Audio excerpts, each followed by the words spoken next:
हम बने ही थे तबाह होने के लिए, हम बने ही थे तबाह होने के लिए। तेरा मिलना तो बस एक इत्तेफाक था। सवाल गिर गए मेरी पलकों पे, उनके चेहरे पे सकून बेहिसाब था। और तन्हाई हमारे पास लोगों की गैर मौजूदगी का नाम नहीं।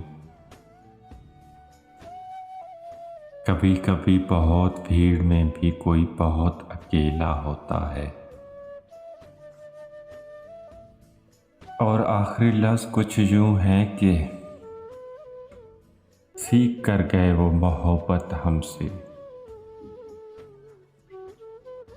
सीख कर गए वो मोहब्बत हमसे। अब जिससे भी करेंगे बेहिसाब करें।